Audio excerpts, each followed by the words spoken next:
Jesús dijo: al que cree, todo le es posible. Si puedes creer, todo es posible. Si puedes creer, si puedes creer. Un momento de reflexión con el pastor Francisco Tres Palacios Noriega. Bendiciones, amados hermanos y amigos, que la paz de Dios, que sobrepasa todo conocimiento, sea sobre su vida, sobre su corazón. Qué privilegio poder estar en este momento con ustedes, poder llegar hasta su casa, poder tener un momento de estudio de la palabra, porque a eso hemos venido.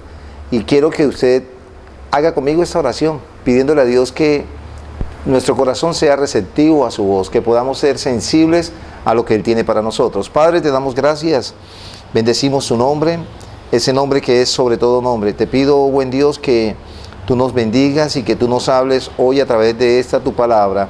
Glorifícate de una manera muy, pero muy especial.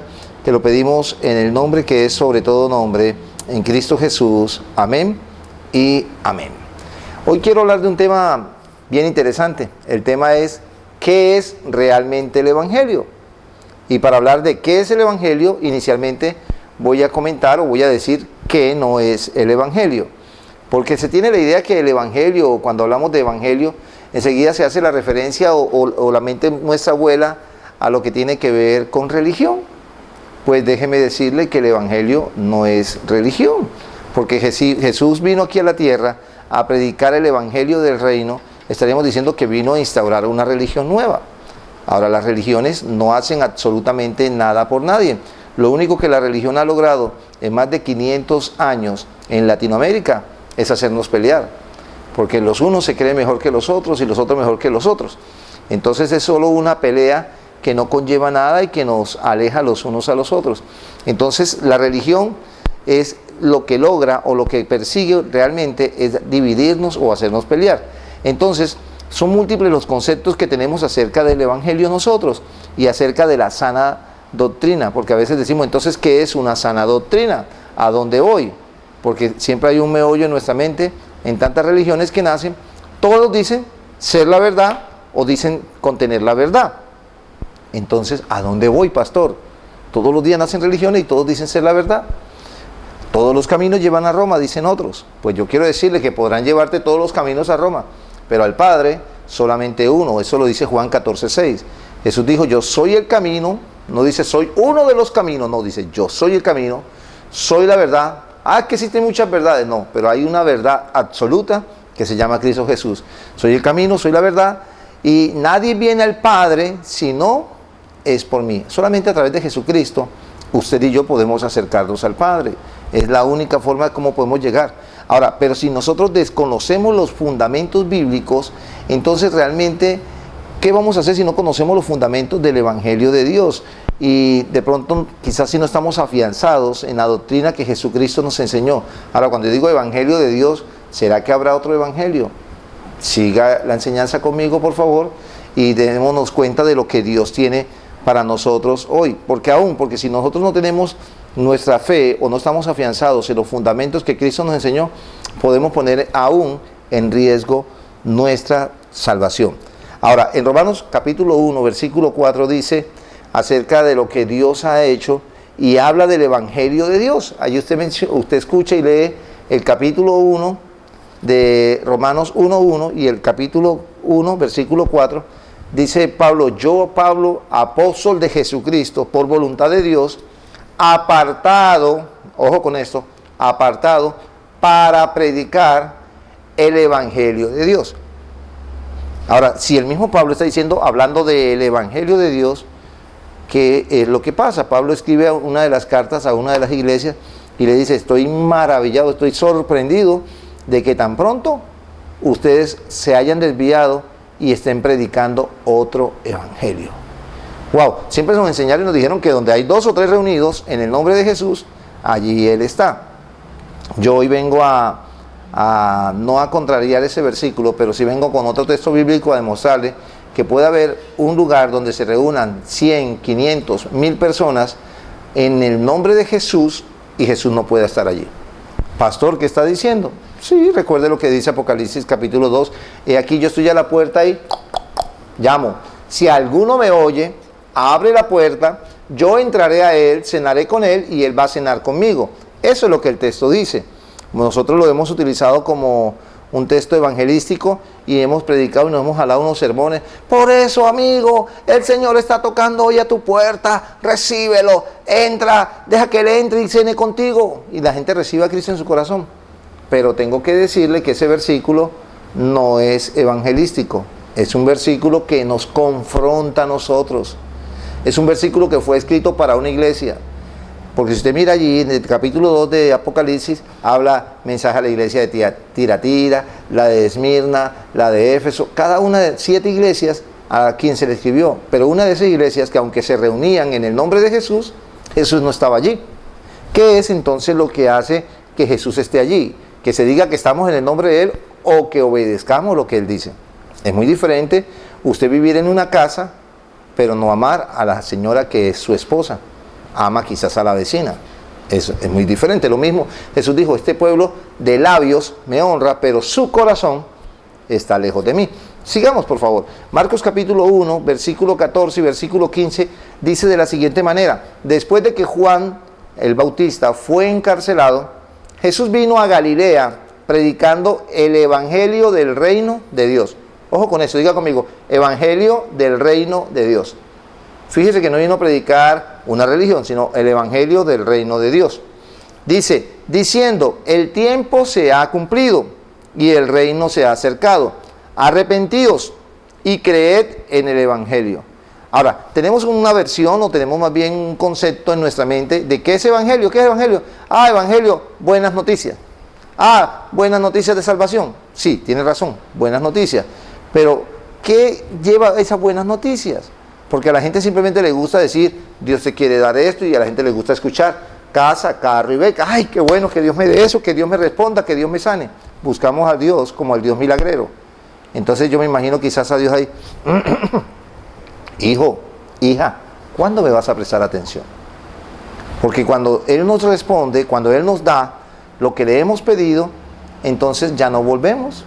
Ya no tenemos tiempo para ir a congregarnos, ya no tenemos tiempo para ir al sitio de reuniones, ya lo llama el pastor, lo llama el líder y dice, ay no líder, es que realmente yo no puedo. O sea, cuando estabas pidiendo que Dios te diera un negocio y rogabas, ayunabas, orabas y Dios te lo dio, pero ya lo último el líder coge el teléfono y te llama y le dice, hermano, lo hemos extrañado en la iglesia. Te dice, no, es que ¿quién me cuida el negocio? Ahora sí no tienes tiempo para Dios.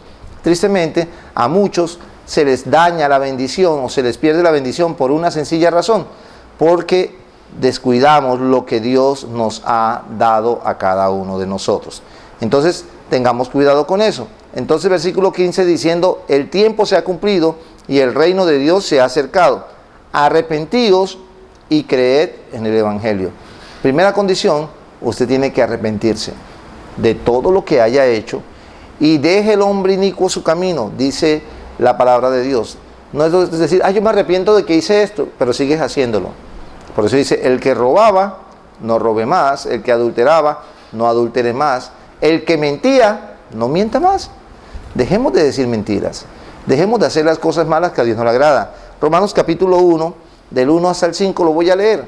Dice de la siguiente manera, Pablo, siervo de Jesucristo, llamado a ser apóstol. Fíjese que si usted analiza la vida de Pablo, Pablo quizás no era uno de los más merecedores de ser llamado apóstol. Pablo era alguien que se llamaba anteriormente Saulo de Tarso. ¿Recuerda lo que él hacía? Por orden de los sacerdotes, él perseguía, avasallaba y mataba a los cristianos, a los que seguían a Jesús. Hasta que un día la luz brilló a él y lo tumbó del caballo. ¿Sí recuerda la historia? Bueno, entonces qué bueno que en ese orden de ideas veamos que no es por nuestra actuación, no es por nuestro proceder que Dios a nosotros nos usa. Yo quiero decirte que Dios no consulta tu pasado para determinarte un futuro de gloria, que Dios te escogió con un privilegio, te escogió para bendecirte y tú tienes que tomar la decisión, tienes que tomar la determinación de vivir o servir para Él. Sigue diciendo el versículo 2 de Romanos capítulo 1, dice que Él había prometido antes por sus profetas en las Santas Escrituras. El Evangelio fue profetizado desde el Antiguo Testamento para que usted pudiera ver que se tenía que cumplir, porque lo que Dios dice se cumple, porque Dios no es hombre para mentir, ni hijo de hombre para arrepentirse de lo que ha prometido. Usted y yo prometemos, juramos lealtad, juramos amor eterno, pero a la primera que pasa, ya cambiamos o olvidamos ese juramento. Entonces, sigue diciendo el versículo 3, acerca de su Hijo, nuestro Señor Jesucristo, que era del linaje de David, según la carne. Versículo 4 dice que fue declarado Hijo de Dios con poder, según el Espíritu de Santidad. Cuando yo empiezo a leer esto, empieza a surgir una pregunta en mí. Dice, ¿cómo así que fue declarado Hijo de Dios con poder en santidad por la resurrección entre los muertos? Dice que a través de la resurrección fue declarado Hijo de Dios. ¿Y acaso todo el tiempo Jesús no fue Hijo de Dios? Una pregunta que quiero que usted empiece a sonar o empiece a cavilar en su mente, porque más adelante vamos a profundizar. Yo no he venido a decirle que yo tengo la razón absoluta, no. Simplemente le pongo en el tintero algo, usted sacará sus conclusiones de acuerdo a las bases bíblicas que le estoy dando. Sigue diciendo, a través de la resurrección de los muertos, versículo 5, por quien recibimos la gracia del apostolado, por la obediencia a la fe en todas las naciones, por amor de su nombre. Gálatas capítulo 1, versículo 6, el apóstol Pablo hace la aseveración a una de las iglesias y le dice, estoy asombrado, Gálatas 1:6, estoy maravillado o estoy sorprendido que tan pronto os hayáis alejado del que os llamó de la gracia de Cristo para seguir un evangelio diferente. Diga conmigo, se torcieron. Hay mucha gente que empezaron muy bien, pero se torcieron. Porque muchos, como dijo el apóstol, no es que haya otro evangelio, sino que muchos pervierten o acomodan para sí, para su provecho propio. ¿Usted no ha escuchado personas que han jugado con la palabra, que la acomodan para sacar provecho propio, que llegan y manipulan y dicen, vecino, vecina, hermano o hermana, Dios me dijo que usted me iba a dar esto, Dios me dijo que usted me iba a regalar lo otro? Recuerdo una vez que una sodicha profeta, del Señor la reprenda, enviada del diablo, de las que no hace falta en las congregaciones a veces, llegó y es donde una hermana de la congregación le dijo, hermana, el Señor me dijo que usted me va a prestar 400,000 pesos. Esta hermana le ha respondido y le dijo, hermana, ¿y el Señor no le dijo que llevo 4 meses que no me pagan salario? ¿Que en el lugar donde yo trabajo no me pagan salario? Así debe ser. Si Dios te dice algo, espera que me confirme a mí. Así debe ser. No te dejes manipular por ninguno. Es que Dios me dijo que usted me debe sembrar. Es que Dios me dijo, no. Porque la manipulación trae maldición. Y la manipulación es igual al pecado de hechicería, y los hechiceros, los agoreros, no entrarán en el reino de Dios. Y Pablo le está diciendo a los Gálatas, yo estoy sorprendido de que tan pronto estén predicando un evangelio diferente. Ahora, si usted lee Salmo capítulo 11, versículo 3, dice, si los fundamentos fuesen deshechos, ¿qué ha de hacer el justo? ¿Sabe cuál ha sido el problema? Que los fundamentos se han ido perdiendo. Si usted conoce o ha oído algo de construcción, ¿qué es lo fundamental en una edificación, en una construcción? ¿Qué es lo que primero se hace? Las zapatas, los cimientos, las bases. Usted no va a edificar un piso o una casa o un edificio de varios pisos poniéndole 2 ladrillitos acostados de plan para que aguante todo el peso, porque de seguro va a haber una catástrofe. Dice la Biblia que había un hombre que construyó su casa sobre la arena, pero vino el viento, y la brisa, el agua, el mar, el río, todo eso golpeó con ímpetu contra la casa y la destruyó. Dice, fue grande su ruina. Pero hubo un hombre sabio que edificó su casa sobre la roca, sobre la peña. La roca es Cristo Jesús. Y vino el agua, vino el viento, vino la tempestad, vino la dificultad, golpeó con ímpetu contra su casa, pero la casa se mantuvo. Diga conmigo, porque tenía bases sólidas. Las bases sólidas del Evangelio están fundamentadas en lo que Cristo nos dijo o en lo que Cristo nos enseñó. Ahora, hoy quiero enseñarle 7 pilares y pido a Dios que me alcance el tiempo para poderlo compartir contigo. 7 pilares de lo que realmente es el Evangelio. Lo primero que usted tiene que saber es que Cristo vino en carne. Cristo se humanó. Usted tiene que saber, aún a muchas personas le cuesta trabajo pensar que Cristo vino en carne. Algunos lo censuran. Algunos dicen, no, es que Jesús aguantó porque era el Hijo de Dios. Yo quiero decirle, Jesús era 100% hombre y era 100% Dios. Era Hijo de Dios. La Biblia dice en Juan 1:1, en el principio era el verbo y el verbo era con Dios y el verbo era Dios y aquel verbo habitó entre nosotros. Y ese verbo se hizo carne y estuvo en medio de nosotros. Entonces Jesús humanado, algunos dicen, no, es que ustedes los evangélicos no creen en la Virgen María. Yo quiero decirle, déjeme decepcionarle, que sí creemos en la Virgen María. Estamos seguros del nacimiento virginal de nuestro Señor Jesucristo, que nuestro Padre Celestial vio solamente en la tierra una mujer que era pura, santa, sin mancha como la Virgen María, que era digna de poder llevar el fruto de su Hijo en el vientre, a su Hijo Jesucristo. Entonces, cuando el ángel viene y le dice a María, no temas, porque ella dice, ¿cómo va a ser esta? Cuando le anuncian que Jesús va a nacer, ¿cómo va a ser esto si yo no conozco varón? No hablaba de que no conociera, que mucho gusto, no. Al hablar conocer, hace referencia a tener relaciones o intimar. María era una mujer virgen, no había intimado. Entonces, obviamente, ella sabía que ella no quedaba embarazada sino más, pero cuando le dijo, el Espíritu Santo hará sombra sobre ti, y lo que va a ser engendrado en ti no es voluntad de hombre, sino voluntad de Dios, a través del Espíritu Santo. Ahora, si usted conoce un poquito de esto, los hombres son los que dan en los cromosomas que aportan mayor cosa, la mujer es la parte receptiva. Entonces la naturaleza pecaminosa, la pecaminosidad o lo que produce muerte, porque la paga del pecado es muerte, dice la Biblia, mas la dádiva de Dios es vida eterna, la pone el hombre. Entonces Jesús, aunque era del linaje de David, no fue engendrado por voluntad de un hombre, sino que tuvo la recepción de María. Entonces Jesús es concebido, María concibe a Jesús en su vientre, Jesús nace, y usted tiene que saber que Jesús fue probado y tentado en todo, pero sin pecado. Un día compartí acerca de esto y alguien me cuestionó porque yo dije o pregunté lo que te voy a decir ahora. ¿Usted se imagina algún día a Jesús sacándose un moco de su nariz y botándolo, haciendo una bolita? Uy, pastor, ¿usted qué está diciendo?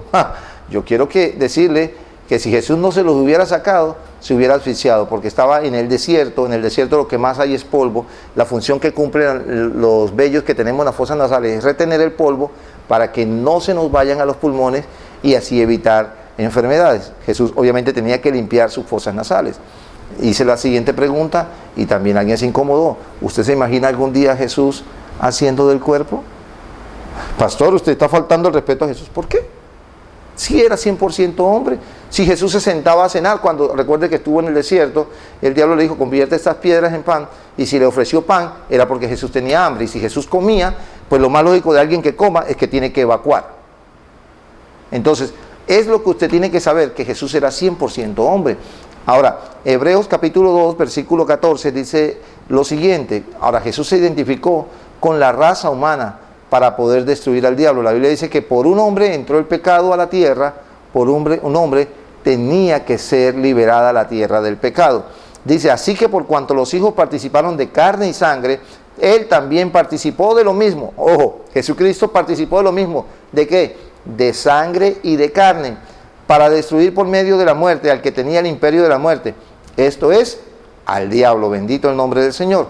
Lo segundo por lo cual yo le puedo decir que Jesús vino en carne, es porque el trono de Dios se fundamenta en tres pilares que se los voy a nombrar ahorita. Primero, la santidad. Dios es santo, su trono es lleno de santidad. Segundo, la veracidad o la verdad. Dios es un Dios verdadero, Dios no miente, el que miente es el diablo. Y tercero, la justicia. Dios es un Dios justo. Dios fue tan justo que fue justo hasta con el diablo, porque él pudo destruirlo desde el comienzo, pero él dijo, no, acá en el cielo yo lo destruí, lo destroné. Ahora en la tierra él venció al hombre, ahora necesito un hombre que lo venza a él. Ahí, en ese orden de idea, quiero que sigas. Primera de Corintios capítulo 15, versículo 21 y 22, dice la Biblia, porque por cuanto la muerte entró por un hombre llamado Adán, también por un hombre ha resucitado a los muertos. Porque así como en Adán todos mueren, en Cristo todos serán vivificados. Bendito el nombre del Señor. Filipenses capítulo 2, versículo 7, qué bueno que usted pueda ir tomando estos textos bíblicos. Dice de la siguiente manera, sino que se despojó a sí mismo, tomando forma de siervo, hecho semejante a los hombres, y estando en la condición de hombre, se humilló a sí mismo, haciéndose obediente hasta la muerte y muerte de cruz. En 2 de Juan, versículo 7, dice lo siguiente, porque muchos engañadores han salido por el mundo, ojo con esto, muchos engañadores han salido por el mundo que no confiesan que Jesucristo ha venido en carne. Ojo con esto. Aquellas personas que dicen que Jesús lo aguantó, soportó porque era solo el Hijo de Dios, están negando la parte humana de Jesús. Entonces dice, Jesús vino en carne. Quien esto hace es el engañador y el anticristo. Si hay alguien que niega que Jesús vino en carne, tiene el espíritu del anticristo dentro de sí. No podemos desconocer esto. Dice, mirad por vosotros mismos para que no perdáis el fruto de vuestro trabajo, sino que recibáis galardón completo. Cualquiera, y si alguno viene a vosotros y no trae esta doctrina, no lo recibáis en casa ni le digáis bienvenido. Hay gente que viene a tu casa a polemizar en cuestiones o asuntos de fe. La fe no es para polemizar ni para discutir. Yo no discuto los principios. Ahora, si usted viene a mi casa a visitarme, yo lo recibo como un amigo, como una amiga te recibo en mi casa. Pero si usted me viene a mí a polemizar de cosas de fe o cosas de doctrina que son erradas, yo a usted no me voy a poner a perderle tiempo ni voy a discutir. Dice la Biblia, no le digáis bienvenido en casa.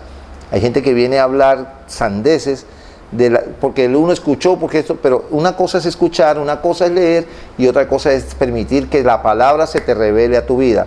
El segundo pilar que usted tiene que saber es que Cristo se identificó con el pecado del mundo. Hebreos capítulo 2, versículo 17 dice, por lo cual debía ser en todo semejante. Ojo con eso, está hablando de Jesucristo, dice debía ser en todo semejante a sus hermanos, para venir a ser misericordiosos y fiel sumo sacerdote en todo. Yo me imagino, cuando dice la Biblia que Jesús fue tentado en todo, pero fue hallado sin pecado, que Jesús tuvo que aparecérsele por ahí alguna muchachita, alguna vieja por ahí, levantándole la túnica, mostrándole o tentándole, ofreciéndose, venga Jesús, acostémonos, eso no hace daño, venga Jesús. Pero Jesús resistió. Jesús se mantuvo en santidad para con el Padre, fiel sumo sacerdote, en lo cual a Dios se refiere, para expiar los pecados del pueblo, pues en él mismo padeció siendo tentado, es poderoso para socorrer a los que son tentados. Si usted está siendo tentado, yo quiero decirle que Él no va a permitir que seamos más tentados de lo que podamos resistir, y que juntamente con la prueba nos dará la puerta de salida en Cristo Jesús. Hebreos 4:15 dice, porque no tenemos un sumo sacerdote que no pueda compadecerse de nuestras debilidades, sino uno que fue tentado en todo según nuestra semejanza, pero sin pecado. Yo estoy haciendo este realce o este apunte para que usted sepa que tenemos a ese sumo sacerdote que se complace en bendecirnos y en ayudarnos, que usted tiene que saber eso. Ahora, primero, Jesús se identificó con nuestra naturaleza pecaminosa. Muchos aún se mantienen predicando solo a un Cristo crucificado. Vayan a la cruz, vamos a la cruz, crucifiquemos en la cruz, y hablamos de la cruz y de la cruz. Hay un versículo que siempre hemos utilizado, 2 Corintios 5:17, de modo que si alguno está en Cristo, nueva criatura es, las cosas viejas pasaron, he aquí todas son hechas nuevas. Pero me gustaría que usted leyera el versículo 16, que dice de la siguiente manera, dice, de manera que nosotros de aquí en adelante a nadie conocemos según la carne, y aún si a Cristo lo conocimos según la carne, ya no lo conocemos así.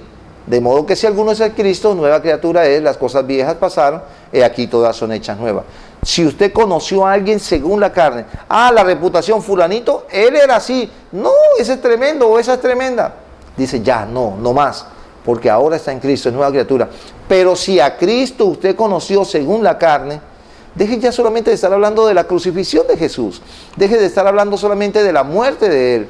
Ahora hable del Cristo resucitado. Tercero, Cristo fue el sustituto que pagó la pena por la humanidad. Mi pregunta es, ¿acaso hubo un momento en el cual Cristo perdió su investidura como Hijo de Dios?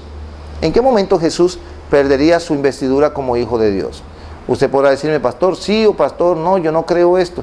Pues no se trata de que creas o no creas, pero si miramos desde antes de la creación, Hijo de Dios, cuando es engendrado en la tierra, Hijo de Dios, a los 12 años Él declara, en los negocios de mi Padre es necesario que yo esté. A los 33 años todavía está diciendo a la gente que me conoce a mí, conoce al Padre, pero cuando está ante la cruz, cuando está clavado en la cruz del Calvario, Él hace mención y dice, Padre, ¿por qué me has abandonado? Hemos dicho que Jesús dio la espalda, el Padre dio la espalda a Jesús porque estaba cargando el pecado del mundo. Pues yo quiero decirle que no solo que haya dado la espalda, sino que Jesús, si no hubiese identificado con el pecado, Jesús no hubiese muerto, porque la paga del pecado es muerte. Pero cuando Jesús baja a las profundidades del infierno, usted entonces va a entender ahí lo que Romanos dice, que después de la resurrección, el poder de resurrección, Romanos capítulo 1, versículo 4, fue declarado Hijo de Dios. Ahora, Cristo desciende al Hades después de su muerte. Eso está en Hechos 2:31 y en Efesios 4:8. Debe saber que esa es una de las razones que nosotros tenemos que entender. Si Jesús baja al Hades o a los infiernos, como Hijo de Dios o como hombre. Si decimos que solamente como hombre, tenemos razón.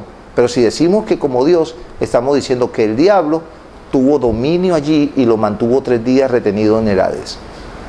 Y Dios jamás ha sido dominado por el diablo. Aun cuando usted estudia Efesios 4:8 dice, por lo cual subiendo a lo alto llevó cautiva la cautividad y dio dones a los hombres. ¿Qué es esto que subió? Pues también aquel que descendió al Hades. Perfecto. Ahora, como sustituto Jesús nos purificó. El Padre le llama otra vez Hijo y primogénito. Con esto quiero ya avanzar y terminar, porque en Hebreos 1:4 dice, hecho tanto superior a los ángeles por cuanto heredó más excelente nombre, porque a cuál de los ángeles Dios dijo jamás, mi hijo eres tú, yo te he engendrado hoy otra vez. ¿Acaso no era el Hijo de Dios? ¿Cómo así que lo engendró otra vez? Y sigue diciendo, yo seré el Padre y él me será mi hijo, y otra vez lo introduciré al mundo como primogénito en el mundo. Y a los ángeles le dice, adórenle, adórenle. Wow. Mira, cuando Dios está hablando de esto, de que lo declaró Hijo de Dios, es porque cuando envía a Jesús lo manda como unigénito. Pero después de que muere y a lo que resucita, se levanta como primogénito y lo declara Hijo de Dios. Recibe la investidura como Hijo de Dios con poder y autoridad y le dio un nombre que es sobre todo nombre. Ahora, Cristo fue victorioso sobre la muerte, el quinto pilar, sobre la muerte, sobre Satanás, sobre los principados, sobre potestades. Sexto, Cristo fue resucitado. Y séptimo, Cristo fue exaltado y glorificado. Como conclusión, hermanos, no todo el que tenga una Biblia en su mano, no todo el que diga Señor, Señor, dijo Jesús, entrará en el reino de los cielos. Que usted pueda guardar estos pilares en su vida, en su mente y en su corazón. Oremos. Padre, yo te doy gracias. Gracias por esta enseñanza que es realmente el Evangelio. Hoy te pido que esta palabra quede grabada y esculpida en nuestros corazones, que podamos ser siempre receptivos a tu voz. Bendice cada persona que está en sintonía, en el nombre glorioso de Jesús. Amén y amén. Amigo, hermano, qué privilegio poder estar en su casa. Si usted quiere, puede llamarme a mis celulares que aparecen aquí en pantalla, 312-552-7843, repito, 312-552-7843 o 315-8684-184, o nos puede acompañar en el auditorio del Centro Popular Comercial CPC, en el 4º piso, fase 1, los domingos a las 9 de la mañana. A todos ustedes, que Dios les bendiga. Entonces, amados hermanos, ¿cómo quedamos en el día de hoy? Bendecidos por el Señor. Que Dios les bendiga y la paz de Jehová sea sobre sus vidas. Jesús dijo, al que cree, todo le es posible. Si puedes creer, todo es posible. Si puedes creer, si puedes creer. Un momento de reflexión con el pastor Francisco Tres Palacios Noriega.